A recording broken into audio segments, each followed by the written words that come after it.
अब बात करते हैं मौसम के असर की। डॉक्टर्स और कार्डियोलॉजिस्ट हमारी क्लिनिक में हम अक्सर ऑब्जर्व करते हैं कि सर्दियों के दौरान बीपी के पेशेंट्स का इनफ्लो बढ़ जाता है, ज़्यादा आने लगते हैं। स्टडीज़ भी बहुत सारी दिखाती हैं कि average blood pressure winter months में 5 से 10 मिलीमीटर ऑफ मर्क्यूरी ज़्यादा बढ़ जाता है। इसके रीज़न क्या है? बहुत सारे साइंटिफिक रीज़न हैं। सबसे पहला वेजो कंस्ट्रिक्शन। कोल्ड एक्सपोजर से वेजो कंस्ट्रिक्शन होता है, मतलब आर्टरीज और वेन्स नैरो हो जाती हैं, पतली हो जाती हैं, सिकुड़ जाती हैं।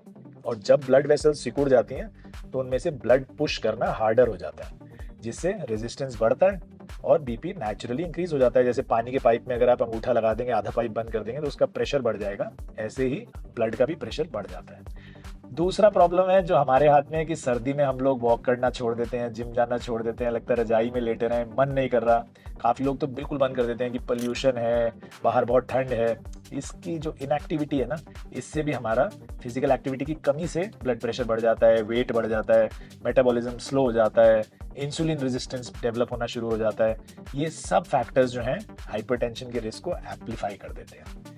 हार्मोनल और नर्वस सिस्टम रिस्पॉन्स भी कोल्ड एक्सपोजर से चेंज हो जाता है। हमारा सिंपैथेटिक नर्वस सिस्टम एक्टिवेट हो जाता है।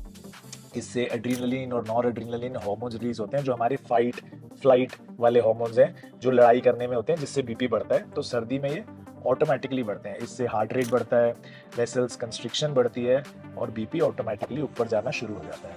ये शॉर्ट टर्म फिजियोलॉजिकल रिएक्शन है, लेकिन अगर आप कंटिन्यूअस कोल्ड एक्सपोजर में रहते हैं तो ये क्रॉनिक भी बन जाता है। डाइटरी चेंजेस सर्दी में तो हम सबको पता है, ऑयली खाना, स्पाइसी खाना, गरम खाना सबको पसंद है। पकोड़े बनते हैं, पराठे बनते हैं, गरम गरम सूप बनते हैं, उनमें थोड़ा बहुत एक्स्ट्रा नमक तो होता ही है। और ये सोडियम इंटेक जब बढ़ता है, इससे वाटर रिटेंशन होता है और ब्लड प्रेशर इंक्रीज हो जाता है। डब्ल्यू के मुताबिक हाई सोडियम डाइट जो है वो बीपी का सबसे बड़ा मॉडिफाइबल रिस्क फैक्टर है।